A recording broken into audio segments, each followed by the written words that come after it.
Hello guys, तो आज हम पढ़ने वाले हैं एसी के बारे में। एसी इंग्लिश भाई जिसका टॉपिक है वो जल्दी से फटाफट आ जाओ, बोरिया बिस्तर बांध के। तो भाई एसी के बहुत कमेंट आ रहे थे कि भाई एसी के लिए भी कुछ करो, तो हम ले आए हैं एसी के लिए।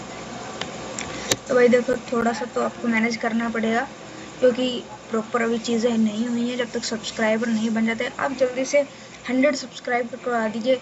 आपको हर एक यूनिट का जो है टेलीग्राम पे आपको लिंक मिल जाएगा, वहाँ से आप इसको कर सकते हैं, ठीक है।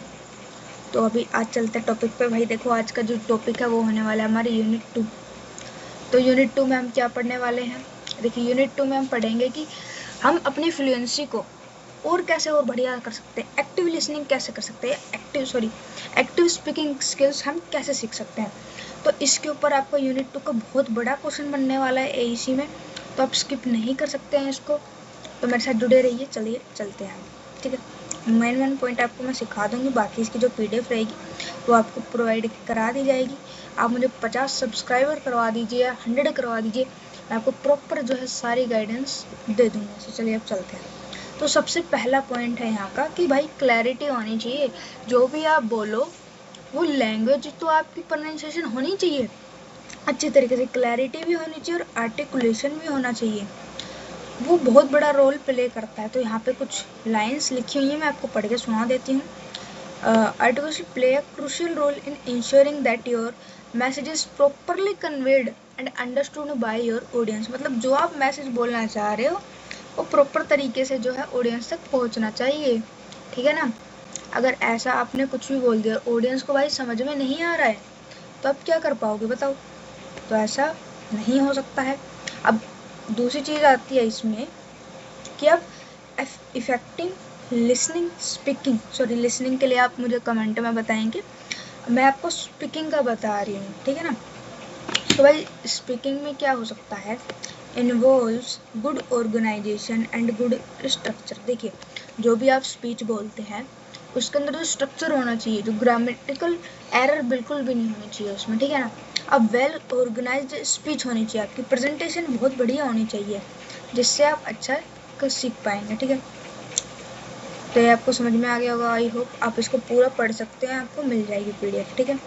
एक्टिव लिसनिंग, भाई स्पीकिंग में तो हर कोई बोल सकता है, स्पीकिंग में तो भाई हर कोई फर्राट है, लेकिन जब बात आती है सुनने की, सुनता कोई नहीं है भाई, जनता की कोई नहीं सुनता है ना। चुनाव से पहले समझ रहे हो ना, ठीक है। देखो भाई, essential aspect of speaking skill, भाई स्पीकिंग स्किल्स के अंदर कुछ एक्टिव लिसनिंग भी हमें आनी चाहिए, ठीक है ना, जिससे बढ़ावा मिलता है। भाई देखो, engaging in attentive listening allows you to understand and respond appropriately to the conversations or question at hand। मतलब अगर आप अच्छे से सुनते हो तो क्वेश्चन का आंसर भी आप अच्छे से दे सकते हो, ठीक है ना। ये बहुत बड़ा पॉइंट हो सकता है आपका, ठीक है। इसके बाद है another whittle aspect of strong speaking skills in non verbal. देखिए, नॉन वर्बल भी का भी बहुत बड़ा खेल होता है। देखिए, अगर मान लो आपका कहीं इंटरव्यू है, तो अगर आप 60% मान लो बोल पा रहे हो, ठीक है, और इसमें से 40% आपका जो आपका हैंड गेस्चर है या आपका जो बॉडी लैंग्वेज है उसके ऊपर डिपेंड करता है, ठीक है। आ रही बात समझ में? तो आगे चलते हैं। इसमें आपको देख लीजिए फेशियल एक्सप्रेशंस, मैंने बताया गेस्चर्स बहुत इंपॉर्टेंट हो जाता है।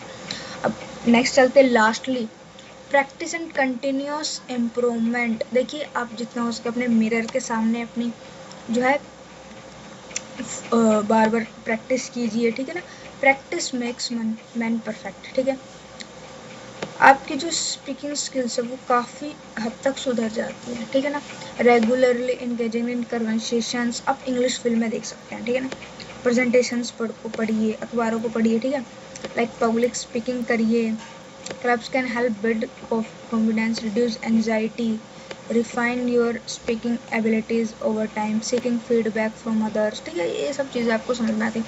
तो रिमेंबर, मैं आपको करवा देती हूँ, effective speaking skills are valuable asset that can positively influence your personal and professional life by focusing on clarity, organization, active listening, non-verbal communication। तो मतलब कुल मिला के ये सारी चीज़ें आपके लिए बहुत इंपॉर्टेंट होती है। तो ये वाला पैराग्राफ जरूर पढ़ना आप सभी, ठीक है, रिमेंबर वाला।